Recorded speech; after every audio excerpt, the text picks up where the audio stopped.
Amados hermanos, siempre ha sido para mí un privilegio el poder tener un libro en la Biblia como la carta del apóstol Pablo a la iglesia de Roma. Toda la palabra de Dios es inspirada, pero la carta a los romanos es, como podríamos decir, un resumen de las verdades más grandes que nosotros podemos llegar a conocer acerca del Evangelio. Hace unos años estuvimos preparando, poniendo una serie de estudios acerca de esta carta, y el Señor me ha movido nuevamente a esta dirección, porque creo que es una carta sobre la que tenemos que volver una y otra vez para mantener en nuestra mente frescos los conceptos que enseñan las verdades tan gloriosas que la contienen, que es la carta a los romanos. Pero en esta ocasión lo vamos a hacer con una serie de mensajes al respecto, y comenzamos con este pasaje de Romanos capítulo 1, los primeros 7 versículos que fueron leídos como lectura devocional, y hemos titulado este mensaje Un saludo lleno de contenido. Padre, gracias por la bendición de usar este lugar para traer tu palabra. En tus manos poderosas nos estamos poniendo, Señor. Estamos reconociendo nuestra incapacidad humana y pidiendo el poder del Espíritu sobre nuestras vidas y sobre lo que vamos a hacer en esta hora. En el nombre de Jesús. Amén. Bueno, imagínense lo que sería si usted descubriera una cura 100% natural, 100% efectiva, completamente gratuita para todo tipo de cáncer. Intente imaginarlo. ¿Cuánto de su tiempo, energía y dinero dedicaría para poner esta cura maravillosa a disposición de tantas personas como fuera posible? Bueno, esto ilustra en cierta manera al apóstol Pablo con la misión que recibió de Dios. Si ustedes recuerdan, en todos estos domingos hemos estado hablando de su vida y seguiremos, tal como aparece en el libro de los Hechos y en las otras cartas que escribió. Pablo es innegablemente un hombre con una misión. ¿Cuál es su misión? ¿Cuál es su tarea? Distribuir el bien más preciado que el mundo jamás ha recibido: el Evangelio. Una cura formulada por Dios para que sea 100% efectiva contra la enfermedad terminal del pecado. La humanidad tiene un problema, y un problema muy serio. La Biblia nos dice en esta misma carta que todos somos pecadores. El pecado es algo que ha afectado a toda la raza humana, y estamos cosechando las consecuencias de esa naturaleza depravada que hemos heredado de Adán. Una naturaleza que todos los días nos mete en problemas, y que a donde quiera que nos volvemos vemos las consecuencias del pecado. Tristemente, mucha gente ignora que ese mal tiene un remedio, y nosotros los cristianos tenemos ese remedio. Dios nos lo ha entregado. Dijimos, Pablo es un hombre con una misión. La iglesia del Señor es su cuerpo con la misma misión. El Evangelio llegó a ser la fuerza impulsora de su vida. Al estar a punto de llevar esta magnífica obsesión a un nivel completamente diferente, el apóstol Pablo busca la ayuda de sus hermanos de Roma. Los cristianos de Roma no conocían, conocían a Pablo solo por su reputación. Su ministerio había comenzado a gran distancia en Jerusalén y se estuvo extendiendo por la mayor parte de la región oriental del Imperio Romano. En este mismo libro de Romanos, en el capítulo 15, el apóstol Pablo escribió lo siguiente, dice: con potencia de señales y prodigios en el poder del Espíritu de Dios, de manera que desde Jerusalén y por los alrededores de Ilírico, todo lo he llenado del Evangelio de Cristo. Pero todavía faltaba la capital del imperio. Así que pocos lo habían visto en persona. Y en estos primeros 7 versículos que contienen el saludo de Pablo, es un saludo lleno de verdades, lleno de contenido. Y me gustaría que juntos meditemos en esto, porque dice cosas preciosas sobre el Evangelio. En primer lugar, la presentación que hace Pablo, su presentación, dice él: Pablo, siervo de Jesucristo, llamado a ser apóstol, apartado para el Evangelio de Dios. Bueno, este hombre pudo haber elegido muchos títulos, varios títulos diferentes para presentarse, calificativos o experiencias que pudo haber usado. Podía haber dicho erudito, pues había estudiado bajo los pies de un maestro renombrado, judío, muy conocido, Gamaliel. Hechos 22 habla sobre esto. Además, también asistió a la muy respetada Universidad de Tarso. Hoy en día, cuando a la gente le gusta tanto los títulos, ¿verdad? Y usted va a ciertas oficinas y lo único que ve es placa tras placa, título tras título, licenciados, doctores y muchos más. Bueno, Pablo no apeló a esto. Podía haberse presentado como ciudadano romano, lo era. Algo raro y especial entre los maestros religiosos, pero era un título de gran influencia. Tenía la ciudadanía romana, pero tampoco apeló a esto. Podía haber mencionado, y ya un tema más espiritual, haber visto con sus propios ojos, o haber mencionado allí su encuentro con el Cristo resucitado, que la Biblia relata en Hechos capítulo 9. Podía haber apelado allí a esto. Tampoco lo hizo. Podía haber mencionado su privilegio de haber visto con sus propios ojos el esplendor del cielo.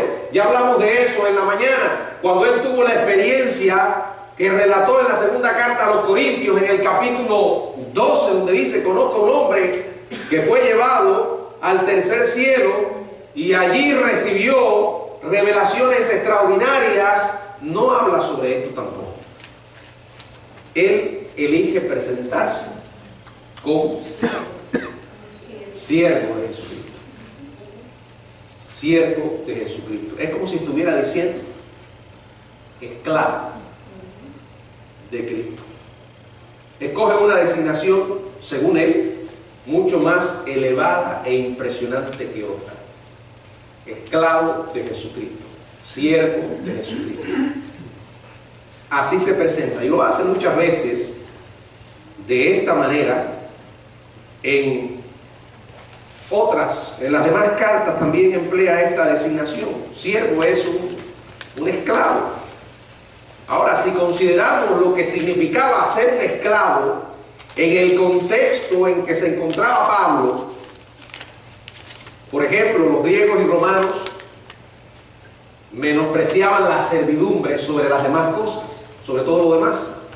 Servir a otro de manera obligatoria significaba la pérdida de la dignidad personal, de la libertad. No era algo que la gente escogiera, sino algo que les era impuesto. De manera similar, la cultura judía reservaba el término de siervo para el servicio ilegal e irrazonable. Bueno, los hebreos recordaban su experiencia en el pasado en Egipto. Ahí también tenemos el caso de Jacob, cuando trabajó como un esclavo prácticamente, por la traición de Labán. ¿Recuerdan? Los judíos hablaban de esto cuando se referían a aquellos que trabajaban para otro gobierno.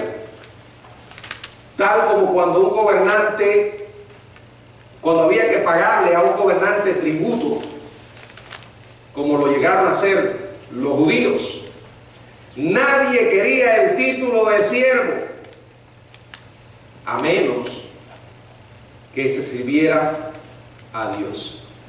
Bueno, en el servicio a Dios no hay un calificativo más noble, podríamos decir. Entre los esclavos de Dios podemos pensar en Abraham, Moisés, David, que la Biblia llama héroe de la fe. Bueno, Pablo se presenta como un esclavo. Y es interesante porque en el servicio a Jesucristo, en la esclavitud, entre comillas, a Dios, a Jesús, es que uno experimenta la genuina libertad. Es algo paradójico. ¿Cómo puede haber libertad en la esclavitud? Bueno, en la fe cristiana eso es lo que ocurre. Una persona nunca es más libre que cuando llega a conocer el Evangelio. Pablo, el Señor lo dijo: y conoceréis la verdad. ¿Quién es la verdad? Yo soy la verdad, y la verdad os hará libre. Romanos capítulo 6 habla de esa libertad que tenemos en Cristo. Ya no somos esclavos del pecado. Jesús murió por eso. Ahora, por primera vez en la vida, podemos entender lo que es el pecado y decirle que no. No con nuestra fuerza, no en nuestras capacidades, sino en el poder de Dios. Ese mismo poder que actúa en nosotros para salvación, sigue actuando en nosotros, santificándonos todos los días. Solo en la verdadera esclavitud a Jesucristo, el verdadero servicio al Señor, hay verdadera libertad. La gente vive ciega y se cree que son libres, pero en sus acciones se comportan como esclavos. Los controla una botella de bebida, pasiones sexuales, placeres banales. Él dijo: yo soy siervo de Jesucristo. Pero no solo eso, dijo además: llamado a ser apóstol. ¿Qué era un apóstol? Un enviado. Alguien que era escogido para hacer algo a favor del que le enviaba. Pablo alega autoridad no en base a su educación, ni su personalidad, ni siquiera ninguna de las revelaciones especiales que disfrutó, que podía haber alegado legítimamente, sino en base al mandato que había recibido, y en especial de parte de quién. El soberano, el único y sabio Dios, lo escogió, lo llamó, lo preparó y lo envió. Esa era su autoridad. Todos los que estamos acá somos enviados por Dios con una misión específica a un mundo perdido. ¿Tendremos temor? Es muy humano. ¿Habrá desaliento? Probablemente. Sufrimiento, con toda seguridad. La realidad es que cuando pensamos la misión que se nos ha dado y quién nos la ha entregado, podemos vencer todas esas situaciones, porque somos embajadores de Dios. Ahora, él fue llamado por Dios como un apóstol. Dice además: apartado para enseñar y predicar el Evangelio. Este es un hombre que estaba claro de cuál era su misión. Y es interesante porque vivió de una manera tan activa en el judaísmo que podía tener la tendencia a volverse a enredar en la popularidad, en otras cosas secundarias, pero Dios se encargó de prepararlo bien.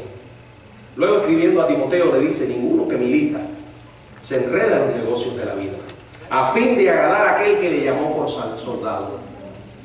Nosotros tenemos que mantener en mente que tenemos una tarea se nos ha encomendado el remedio 100% efectivo para el pecado. Y aunque estamos en esta tierra y cumplimos deberes terrenales, responsabilidades terrenales, sabemos que ninguna de ellas puede sustituir jamás la presentación fiel del Evangelio a toda criatura.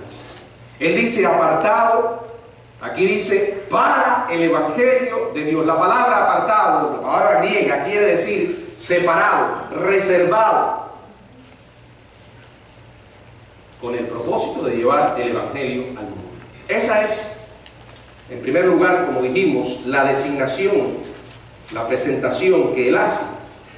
Ahora quiero que observemos su mensaje, verso del 2 hasta el 6, que él había prometido antes por sus profetas en las Santas Escrituras. Quiero que observe que él terminó de mencionar el Evangelio, y en cierta manera estos 6 versículos, estos versículos que continúan del 2 al 6, lo que hacen es una presentación más amplia de lo que él quiere decir cuando dice Evangelio de Dios. Dice que él había prometido antes por su profeta en las Santas Escrituras acerca de su Hijo, nuestro Señor Jesucristo, que era del linaje de David según la carne, que fue declarado Hijo de Dios con poder, según el Espíritu de santidad, por la resurrección de entre los muertos, y por quien recibimos la gracia y el apostolado, para la obediencia a la fe en todas las naciones por amor de su nombre, entre las cuales estáis también vosotros, llamados a ser de Jesucristo. Este Evangelio no solo impulsó el ministerio y el mensaje de Pablo por todo el mundo, sino que es el tema primordial de su mensaje a los romanos. Por eso les digo que me gusta regresar sobre esta carta cada cierto tiempo, porque en realidad aquí está teológicamente presentado el mensaje que se nos ha encomendado. Martín Lutero fue transformado leyendo esta carta. De una vida en el catolicismo ciego a un seguidor del Evangelio. Cuando leyó allí las palabras, mas el justo por la fe vivirá. Y las enseñanzas de Romanos, justificado pues por la fe. No son las obras, es la gracia de Dios. Ahora ese es el mensaje, ese es el contenido que tenemos que llevarle a la gente. Eso es lo único que puede transformar este mundo, hermanos. No es un sistema político, no son ideologías humanas, no se trata de ningún hombre, se trata del mensaje de Dios. Esa es nuestra gran necesidad. La Biblia dice el origen del Evangelio es de Dios. Dice en primer lugar que el Evangelio que él había prometido antes. Está en el verso 2. El mensaje que llevaba Pablo no era nuevo. Había sido el enfoque central de todo el Antiguo Testamento. ¿Sabe? Muchas veces leyendo el Antiguo Testamento llegamos a pasajes tediosos. No me venga a decir a mí que todo lo que usted lee en el Antiguo Testamento le es agradable a leer. Por eso me gusta usar la palabra perseverancia cuando hablo de las Escrituras, porque hay pasajes que son tediosos, sobre todo cuando uno llega a las genealogías y a los detalles del tabernáculo y las ofrendas.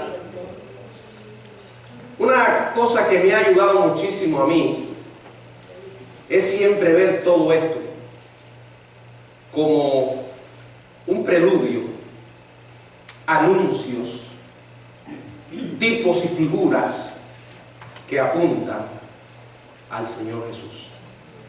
El corazón de la Biblia es Jesús, desde el Antiguo hasta el Nuevo Testamento.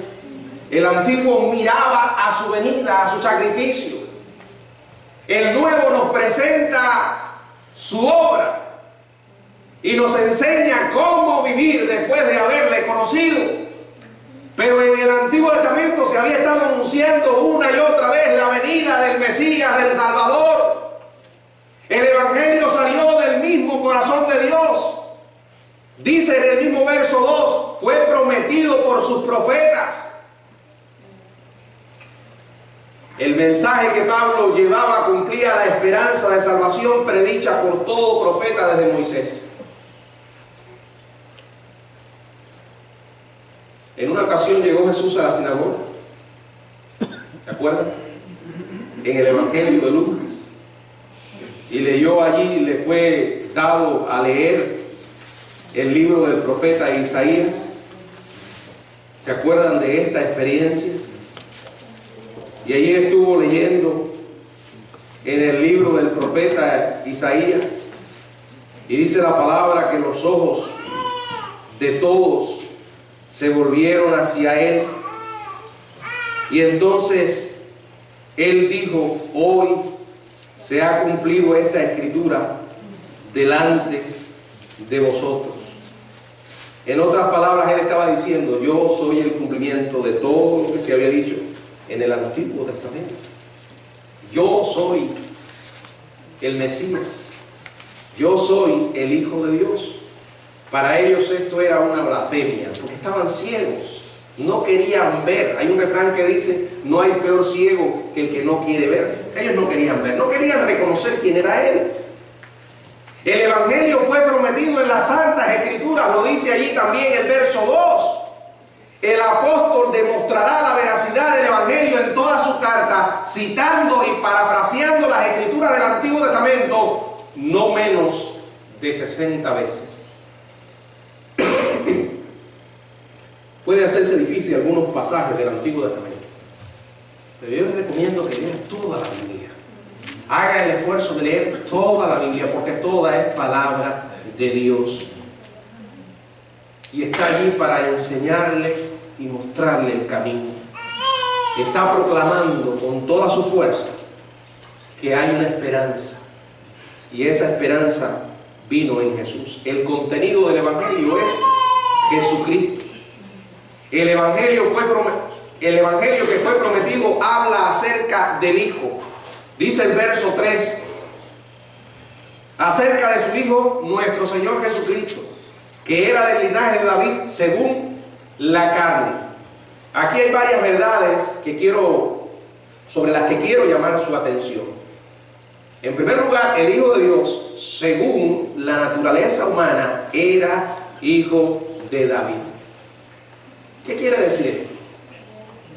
Que Jesús fue un hombre, era un hombre, era un varón humano genuino. Está hablando de su naturaleza física. Yo no sé si usted sabe que Jesús es Dios y es hombre, una persona con dos naturalezas. Y no sé si alguna vez ha escuchado la razón del por qué Jesús tenía que ser hombre. Muy simple de explicar, pero difícil de entender si la persona no es iluminada para comprender esta verdad. ¿Qué hombre podía o puede llenar las expectativas que representaba la ley? ¿Qué hombre podía pagar la enorme deuda que teníamos con Dios al haber pecado? Ninguno. No había hombre en esta tierra capacitado para morir representando a toda la raza humana. Porque la Biblia dice, todos somos pecadores. Tenía que venir alguien que no fuera pecador, pero a su vez fuera hombre. Y ahí es donde vino Jesús.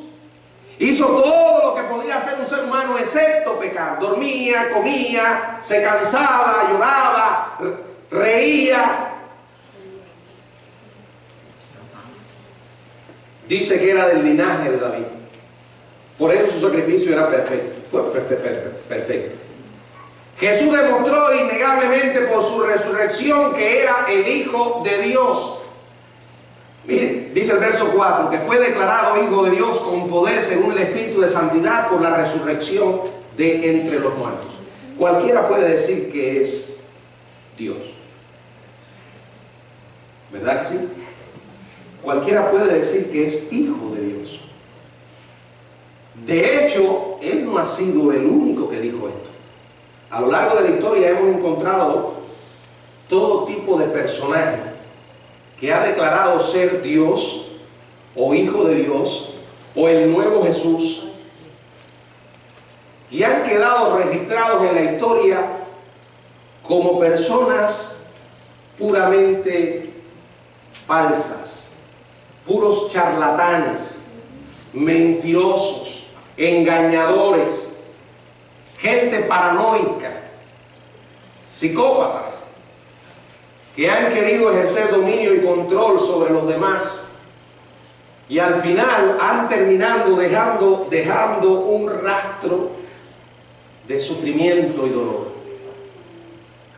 Jesús dijo que él era hijo de Dios. Sí lo dijo. Dijo que era Dios. Pero, lo más importante, demostró que lo era. Sus obras, sus enseñanzas y, más importante aún, su gloriosa resurrección. Ninguno de estos charlatanes ha logrado levantarse entre los muertos para confirmar la veracidad de sus palabras. Jesucristo es único. Miren, lo que les estoy diciendo no solo aparece en la Biblia. Uno de los historiadores judíos más antiguos, Josefo, escribió mucho sobre la vida judía. Y es realmente maravilloso lo que él habló acerca de Jesús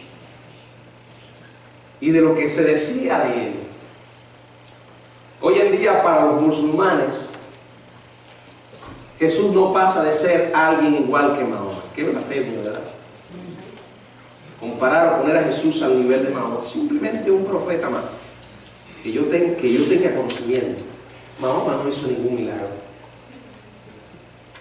Sin embargo, los milagros de Jesús están registrados en la Biblia y en la misma historia. Y como dije, su gloriosa resurrección. Si alguno de estos personajes que dice ser hijo de Dios lograra levantarse entre los muertos, la tumba de Jesús quedó vacía. El testimonio de las personas que le amaron y le siguieron quedó registrado. El mismo hombre que está escribiendo esta carta tuvo un encuentro con él personalmente. Y no era alguien con una mentalidad preparada para tener una especie de visión de algo producto de su imaginación, porque él no era precisamente un seguidor de aquel que se le apareció en el camino y que transformó su vida a tal punto que estuvo dispuesto a morir por aquello que había perseguido, y murió. La Biblia no lo registra, pero la tradición cristiana dice que murió decapitado por la causa del Evangelio. Jesús se levantó de los muertos demostrando que era hijo de Dios. Y dice Pablo en el verso 3, el Hijo de Dios es nuestro Señor Jesucristo, como Dios y como hombre. Él es nuestro Salvador, pero también es el Señor de nuestra vida. Pablo se presentó de esta manera, porque él quería que ellos entendieran la autoridad que él tenía para hablarle lo que les iba a hablar. Él quería que ellos vieran que no eran sus ideas, sino el mensaje que Dios le había revelado. Y enfatizó como algo básico y esencial la divinidad de Jesucristo. ¿Por qué? Porque un maestro de auténtica verdad cristiana no se califica como tal por su carisma, por su facilidad de palabra, por lo que sea, por cuán buen comunicador sea, sino por lo fiel que proclame el Evangelio al presentar a Jesús como la figura central. Miren, si alguien dice que Jesús no es Dios en carne humana, usted no puede confiar en sus enseñanzas. No importa lo carismático que sea, ni lo bien que se comunique. Ahora aparece un Don Juan de los Palostres, como se dice, y empieza ahí a hablarle a la gente y a cautivar a las personas. Solo le van a seguir aquellos que no conocen para nada la Biblia, la palabra de Dios, la verdad del Evangelio. Una persona puede ponerse una etiqueta de cristiano, llevar una Biblia y aún así no ser cristiano. Hoy en día tú le preguntas a alguien, ¿tú crees en Jesús? Sí, yo creo en Jesús. Ay, qué bien, somos hermanitos en Cristo. Hay gente que quiere tener tantos hermanos que no le importa de dónde vinieron, pero son hermanos.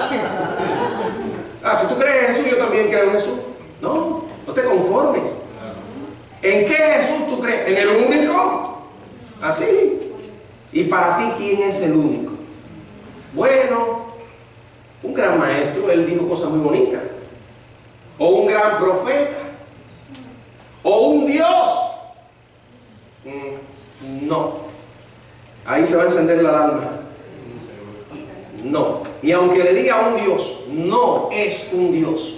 Romanos 9:5. ¿Qué dice? El cual es Dios sobre todas las cosas. Pero pastor, ¿dice eso? Sí lo dice. Si no lo ha leído, busque Romanos 9:5, de quienes son los patriarcas y de los cuales según la carne vino Cristo, el cual es Dios sobre todas las cosas, bendito por los siglos. Amén. Pero ¿acaso el Padre no es Dios? Sí. ¿Y el Espíritu Santo no es Dios? Sí. Entonces ¿qué? ¿Cómo Jesús es Dios? Yo no puedo explicarlo. Como hay muchas cosas que no puedo explicar. No puedo explicar realmente la Trinidad, pero ahí está. Mi responsabilidad es aceptarlo. No me diga que usted entiende todo lo que vive y todas las experiencias que han pasado por su vida, usted es capaz de explicarla al 100%. No. Entonces, ¿por qué quieres tratar de entender la mente de Dios con tu mente humana y frágil completamente? Ahora, cuando usted escuche a una persona que no cree que Jesús es Dios, no es para que usted le rechace. Tampoco es para que usted lo reciba comulgando con sus herejías. Pero eso debe ser un indicador para nosotros de que esa persona necesita oír el Evangelio. Pero no me va a escuchar. Bueno, tu responsabilidad es hablarle. Si él no quiere escuchar o recibirlo, recuerde que el que hace la obra es Dios. Yo sé que hay algunos por ahí que se las traen, porque cuando uno trata de hablarles del Señor están tupidos. Mi experiencia ha sido que cuando les comienzo a hablar de Jesucristo, no me están escuchando. Ahora, yo humanamente lo que siento deseo de agarrarlo por el cuello y decirle, oye, atiéndeme, yo te atendí. Pero no puedo hacer eso. Eso lo haría si yo creyera que el Evangelio es algo humano. Pero el Evangelio, dice la Biblia, que es poder de Dios. Ustedes no creen que hayan personas de sectas, como por ejemplo los de los falsos testigos de Jehová, que hayan conocido el Evangelio. Sí lo han conocido. Hay gente que se ha convertido en mormones de diferentes lugares, porque el Evangelio es poder de Dios para salvación a todo aquel que cree. Nuestra parte es presentar el Evangelio. Ahora, el propósito del Evangelio es producir obediencia. Verso 5 dice, y por quien recibimos la gracia y el apostolado para la obediencia a la fe en todas las naciones por amor de su nombre.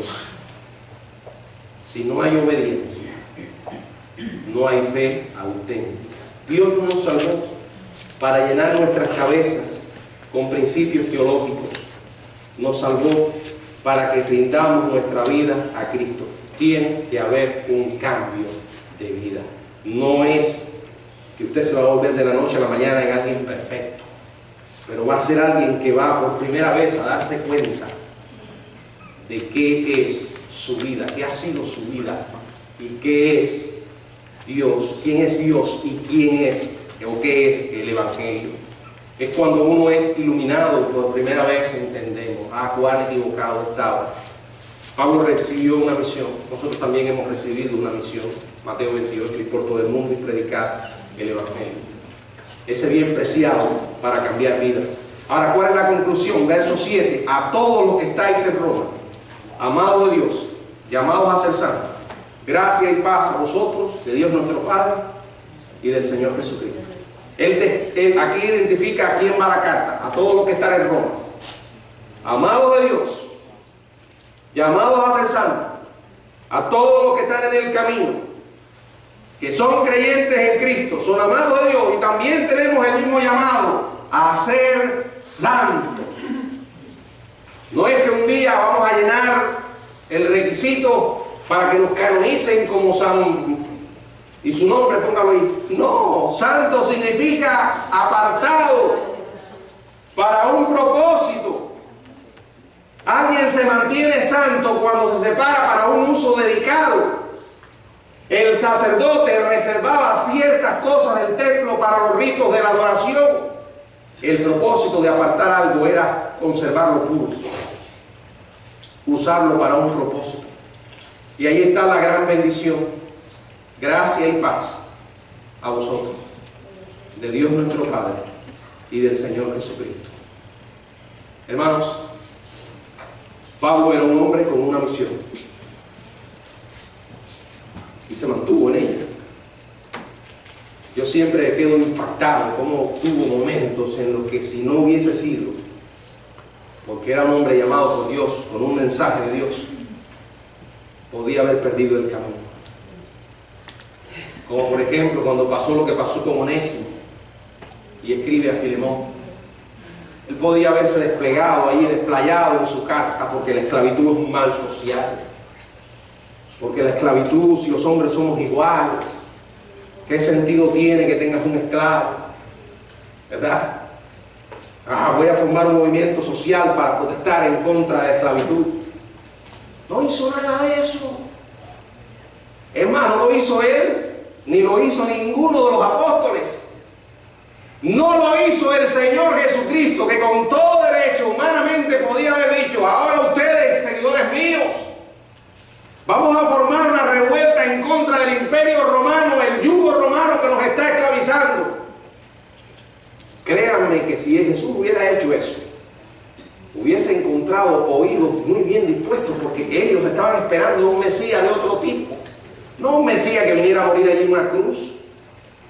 No un Mesías que le dijera: mi reino no es de este mundo. ¿Por qué? Estaba dando Jesús sanción aprobando la esclavitud, aprobando el servicio a Roma. ¿Estaba Pablo de acuerdo con la esclavitud? No. El problema es que para ellos el mensaje que traían y Jesús la misión que tenía es superior, infinitamente superior a cualquier otra cosa. Y cuando un cristiano pierde de vista esto, dejó de cumplir su misión. Funciona el Evangelio, hermano. Porque haya gente que esté deshonrando el Evangelio, viviendo como hipócritas, porque haya cristianos mediocres, carnales, porque haya gente que diga que cree en el Evangelio y lo que hacen es predicar una mentira, eso no cambia la realidad de que el mensaje es poderoso. Amén. Y sigue cambiando vidas. Amén. Y las vidas que no cambia Dios, nadie las puede cambiar. Y lo único que impide que Dios transforme una vida es que la persona no esté dispuesta a creer. Funciona el Evangelio. Hay alguien que está viendo hundirse en un pantano, en su vida depravada. Háblele de Jesús y confíe en el poder de Dios. Que el Señor nos bendiga.